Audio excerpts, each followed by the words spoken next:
असफलता मिलने पर आप निराश हो जाओगे, लेकिन अगर आपने दोबारा कोशिश नहीं की तो आप बर्बाद हो जाओगे। स्वागत है आप सभी का, मैं सागर पटेल, मोटिवेशनल स्पीकर। आज हम बात करने वाले हैं एक ऐसे व्यक्ति के बारे में जिनके संघर्ष और असफलता की कहानी सुनकर आज आपको बहुत कुछ सीखने को मिलेगा। साथ ही ये कहानी उन युवाओं को ज़्यादा प्रेरित करेगी जो अपने जीवन में मिली शुरुआती असफलता के कारण हतोत्साहित हो जाते हैं और आगे नहीं बढ़ पाते हैं। मैं बात कर रहा हूँ अमेरिका के 16वें राष्ट्रपति अब्राहम लिंकन के बारे में, जिन्होंने गरीबी से लेकर व्हाइट हाउस तक का सफर तय किया। यह सफर उनके लिए कभी भी आसान नहीं था। यहाँ तक पहुँचने के लिए उन्होंने कई कठिनाई, समस्या और असफलता का सामना किया था।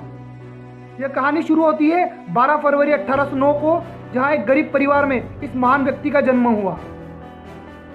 लिंकन जब 2 साल के थे तभी उनको जमीनी विवाद के चक्कर में वो घर छोड़ना पड़ा और 5 साल की उम्र में उनको दूसरा घर भी जमीनी विवाद के चक्कर में छोड़ना पड़ा। उनको अपने जीवन में शुरुआत से ही संघर्षों का सामना करना पड़ा था। 9 साल की उम्र में उनकी मां की मृत्यु हो गई थी, तब वो पूरी तरह से डिप्रेशन में जा चुके थे। अपनी घर की स्थिति सुधारने के लिए और अपने बच्चों का पालन पोषण करने के लिए उनके पिता ने दूसरी शादी सारा से कर ली थी। उनके पिता एक गरीब किसान थे और एक बहुत क्रूर व्यक्ति थे।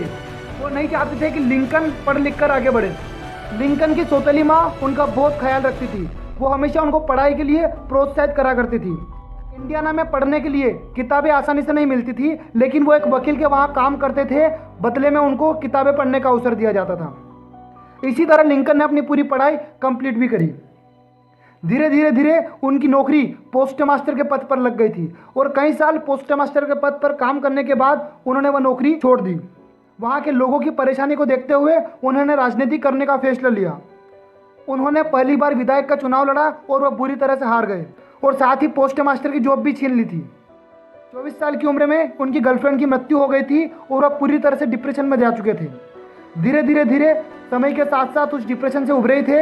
अपने दोस्त की वजह से एक बार फिर से विधायक का चुनाव लड़ा और इस बार वो जीत भी गए थे। लॉ की पढ़ाई पूरी करने के बाद वो वकालत भी करना शुरू कर दिया था और गरीब व्यक्तियों का वो केस फ्री में लड़ा करते थे। लेकिन परेशानी अब भी यहाँ थमने वाली कहाँ थी।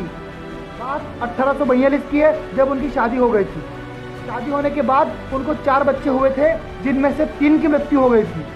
3 वर्ष की उम्र में पहले बेटे की मृत्यु हो गई थी, 11 वर्ष की उम्र में दूसरे बेटे की मृत्यु हो गई थी और 18 वर्ष की आयु में चौथे बेटे की मृत्यु हो गई थी। वो पूरी तरह से डिप्रेशन में जा चुके थे। उनके ऊपर मुश्किलों का पहाड़ टूट गया था। साथ ही चुनाव में भी कई बार उनको हार मिली थी। जिंदगी का यही दस्तूर है साहब, वो बहुत कुछ देने के लिए आपसे बहुत कुछ छीनती है। बाद में उन्होंने वार्ड मेंबर का चुनाव लड़ा और वो फिर से हार गए थे और उनके बाद उन्होंने व्यापार करना शुरू किया, लेकिन वो एक बार फिर से असफल हो गए थे। 34 साल की उम्र में उन्होंने कांग्रेस से चुनाव लड़ा, लेकिन वो एक बार फिर से हार गए थे। 45 साल की उम्र में उन्होंने सीनेट से चुनाव लड़ा, लेकिन वो एक बार फिर से हार गए थे। 47 साल की उम्र में उपराष्ट्रपति बनने पर भी असफल रहे थे और 49 साल की उम्र में एक बार फिर से वो सीनेट का चुनाव हार गए थे। यार, इतनी हार मिलने के बाद कोई इंसान टिक कैसे सकता है? पर वो कहते हैं ना, जब जीत की चाहत जीवन के लिए जरूरत बन जाती है तो आपको सफल होने से किसी का बाप नहीं रोक सकता, सिवाय आपके खुद के। और आखिरकार 1860 में 52 साल की उम्र में वो अमेरिका के 16वें राष्ट्रपति बने। वो हार भी कब तक हराएगी, जो साला कभी हार मानने के लिए तैयार ही नहीं था। राष्ट्रपति बनने के बाद उन्होंने कई बड़े काम किए, जिसमें सबसे बड़ी समस्या दास प्रथा को हटा दिया था। 14 अप्रैल 1865 को जब वो नाटक देखने जा रहे थे तो एक मशहूर अभिनेता ने राष्ट्रपति अब्राहम लिंकन को गोली मारकर हत्या कर दी थी। उनका यही मानना है कि असफलता से कभी भी डरो मत। असफलता एक मात्र ऐसी चीज है जो आपको सफलता मिलने के बाद बहुत ज़्यादा काम आती है। ये थी अब्राहम लिंकन की कहानी। अगला वीडियो आपको किस टॉपिक पर चाहिए, किसकी बायोग्राफी के ऊपर चाहिए, आप कमेंट सेक्शन में बता सकते हैं। अच्छी लगे तो लाइक, कमेंट, शेयर, सब्सक्राइब जरूर करें। मिलते हैं नए वीडियो में, तब तक के लिए जय हिंद, जय भारत।